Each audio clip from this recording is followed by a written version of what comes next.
narkotika golongan 1 yang kami berhasil temukan dikirim dari Malaysia oleh seseorang ke saudara Andri, dan di sana ada mesin cetaknya. Dan itu kemudian diedarkan ke seluruh Indonesia. Jadi dari jaringan ini kami mensita 700 gram katinon di Bali. Dan jadi dari jaringan Jakarta Cirebon kami mengamankan 9 orang tersangka dari mulai kurir sampai dengan pengendali. Sementara jaringan Bandung, Semarang, Medan, Surabaya, Bali berhasil diamankan itu 9 orang, ya, 9 orang. Dan jaringan Medan ada 3 orang, jaringan Bali 3 orang, dan kami menetapkan 3 orang daftar pencarian orang, yakni saudara Bayu Ahmad, MEK, dan TB yang di Medan. Nah, rencana tindak lanjut juga kami akan melakukan analisa untuk mengembangkan jaringannya se-Indonesia, juga counterpart internasional. Minggu depan saya akan bertemu dengan salah satu counterpart di kantor untuk menjelaskan tentang ini, karena kami sudah mengetahui para tersangka ini kira-kira teridentifikasi di mana. Jadi barang bukti yang berhasil disita sebagaimana tersebut: untuk ekstasi 16.394 butir, sabu 40,8 butir, Eremin 5 277 butir, katinon. Ini sesuatu yang asing ya bagi rekan-rekan, ini katinon. Ya, jadi saya mau jelaskan dulu, ketika ada artis terkenal zaman dulu, dia pakai ini, itu belum masuk narkotika. Sekarang sudah masuk golongan 1 narkotika. Saya nggak sebut nama artisnya, tapi cukup sangat terkenal. Lalu ketamin cair di depan ini ada yang 30 mili sebanyak 420 ml. Lalu ketamin cair juga yang isi 50 ml ada 910 ml. Satu timbangan digital, jadi membuktikan bahwa dia adalah produsen. Satu buah alat blender, jadi membuktikan juga sebagai dia memproduksi. Satu bender plastik clip, berarti dia mengedarkan, kira-kira demikian. Satu mesin alat cetak pil yang kami sita dari Andri di Bandung. Adapun modus operandinya adalah untuk kirim dari dalam hal ini kasus ini dari Jerman masuk ke Indonesia dalam bentuk paket dan untuk diedarkan ke tempat hiburan malam. Kami menduga antara kedua kasus ini saling berkaitan. Kami sedang berbagai macam jenis narkotika, dan untuk khusus Surabaya dan Bali kami temukan 2 laboratorium kitchen lab, ya, jadi laboratorium level dapur disebut demikian. Untuk pasal yang dipersangkakan 114 ayat 2 dijuntukan 132 ayat 1, artinya ada organized crime atau persekongkolan, tentunya menjadi pemberatan. Ancamannya pidana hukuman mati, pidana seumur hidup atau penjara paling singkat 6 tahun dan paling lama 20 tahun. Subsidiar 111 ayat 2 junto 132 ayat 1 Undang-Undang Nomor 35 tahun 2009. Dari semua barang bukti yang disita oleh petugas, kami berhasil menyelamatkan 18.960 jiwa potensi pengguna. Demikian yang dapat kami jelaskan. Kami kembalikan kepada Bapak Kadipumas. Terima kasih. Terima kasih Pak Dir. Selanjutnya mungkin dari rekan Bea Cukai bisa menyampaikan kembali.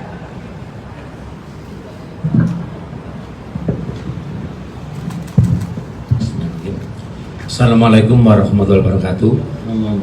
Yang saya hormati Bapak Irjen Dedi Kadipumas, Pak Irjen Yusno, rekan-rekan semua, bahwa di sini Bea Cukai membantu ya kegiatan rekan-rekan dari kepolisian. Kami salah satu tugasnya adalah garda terdepan untuk barang-barang kiriman dari luar negeri. Nah, dari pemeriksaan itu ada irisan. Apabila barang-barang itu merupakan barang-barang narkotika, kita bekerjasama dengan pihak kepolisian, karena pihak kepolisian yang punya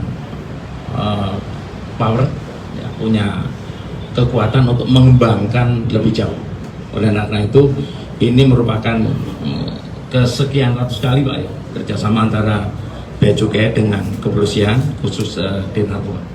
Saya kira itu aja dari kami. Assalamualaikum warahmatullahi wabarakatuh. Terima kasih Pak Ambil Bea Cukai. Dari Dirjen Pas, kami silakan.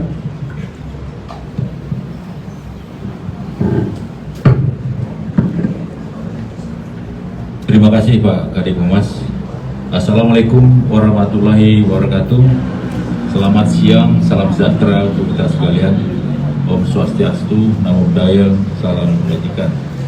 Yang kami hormati Bapak Kepala Divisi Humas, yang kami hormati Direktur Tindak Pidana Narkoba Kartu Polri, yang kami hormati Bapak Kepala Kantor Wilayah Direktorat Jenderal Bea Cukai DKI Jakarta, serta seluruh para rekan-rekan kerja mitra Baris Krim Polri.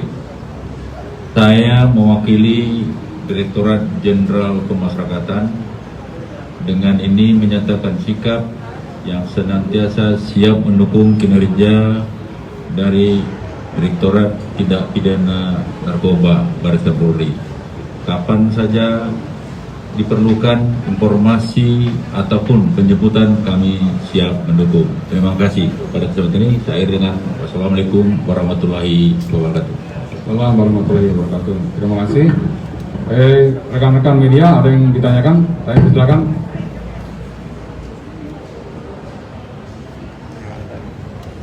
Ada? Ya silakan.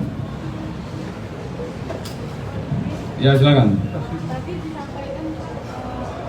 Ada mic ya?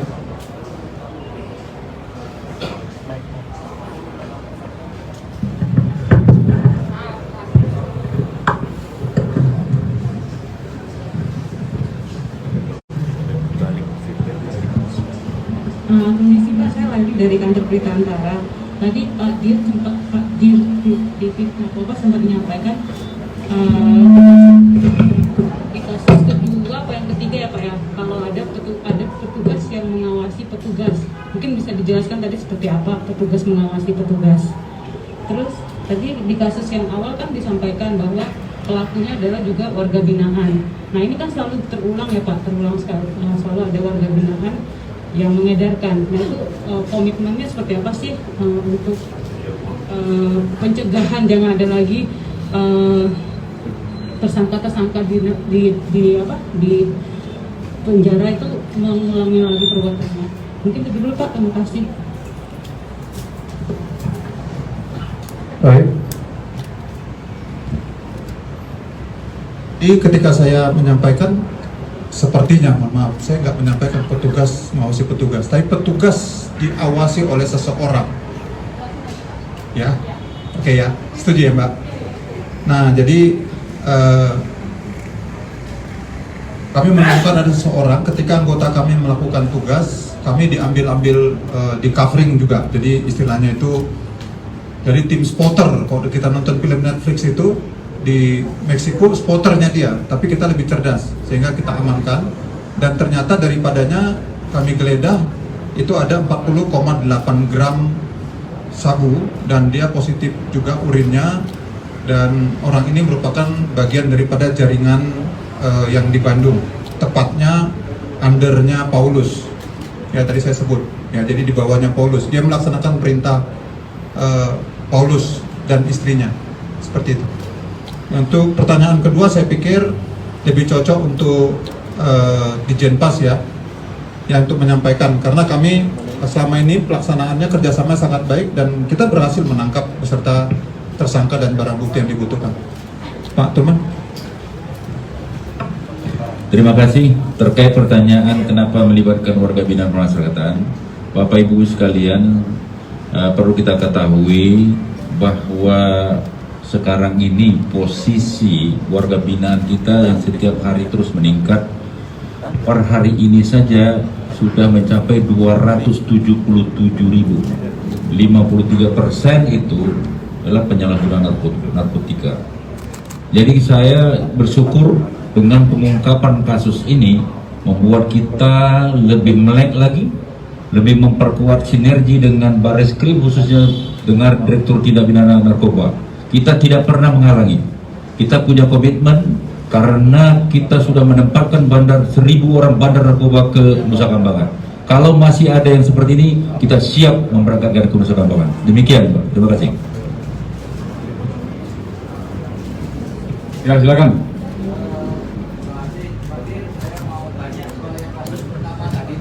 Kasus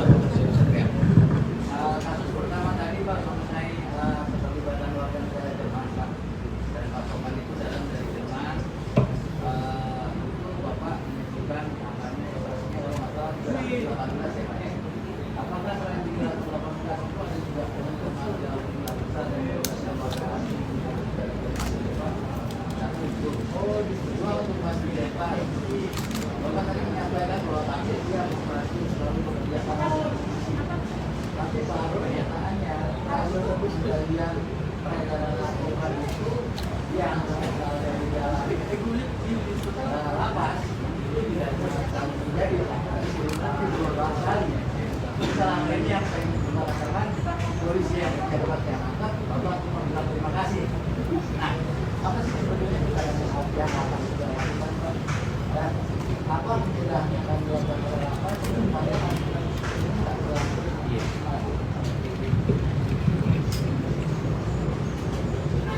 Baik Pak, saya luruskan lagi. Sekali lagi saya tidak pernah bilang warga negara Jerman. Ya, yang saya katakan tadi adalah kami mengembangkan dari pengungkapan 39 butir, lalu kami memperoleh hasil analisa akan ada pengiriman jumlah besar paket dari Jerman yang disembunyikan di peralatan makanan, makanan hewan dan sebagainya, di mana kemudian ternyata barangnya sudah sampai di salah satu kantor pengawasan bea cukai.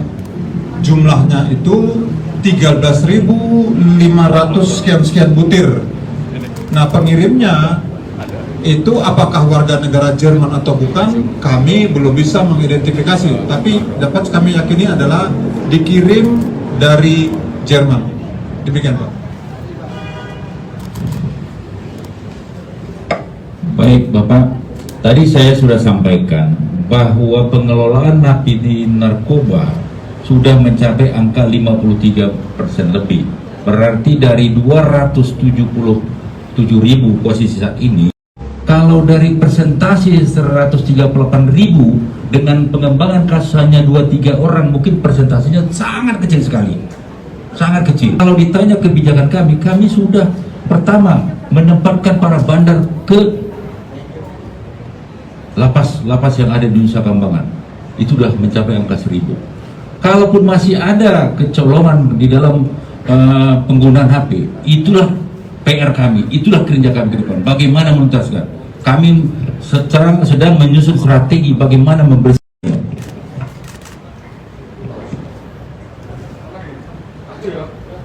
Terakhir ya. Terima kasih Pak Kadif Humas, Pak Karo, Pak Direktur, dan pihak Bea Cukai maupun Dirjen Pas. Ini lagi-lagi ditemukan tempat hiburan sebagai pangsa mewah, pasar mewah untuk para pengguna narkoba ini Pak.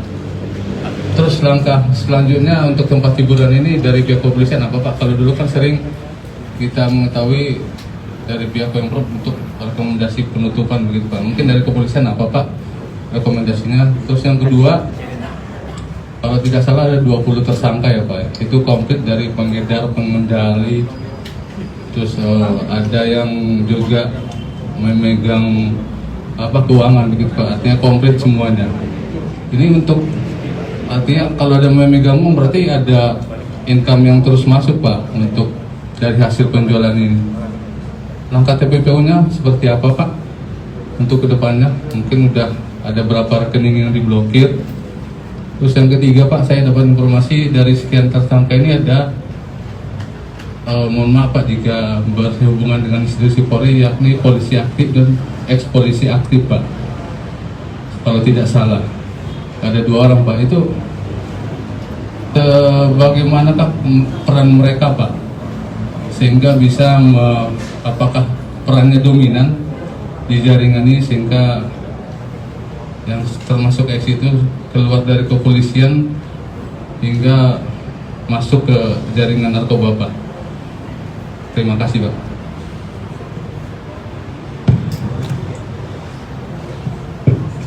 Baik, pertanyaan pertama, untuk THM yang kami temukan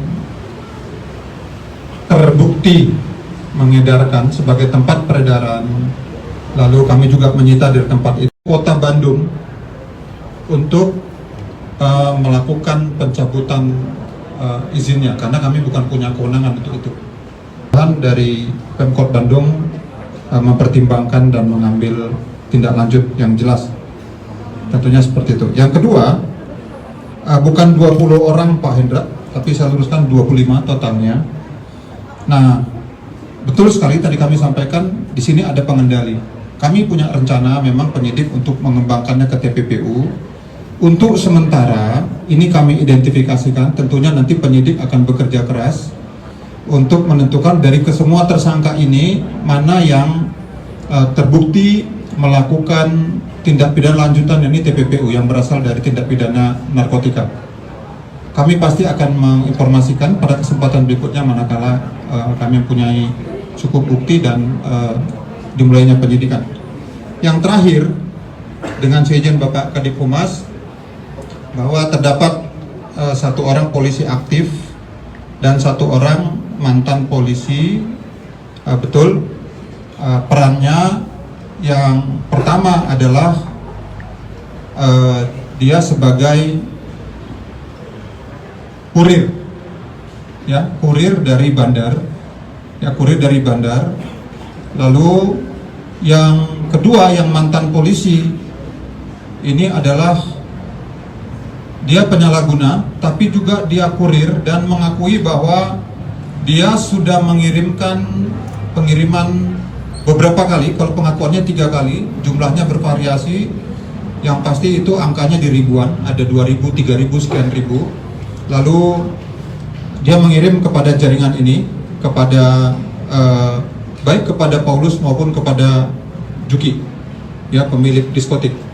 Jadi demikian kami dapat jawab terhadap kedua orang tersebut. Terima kasih.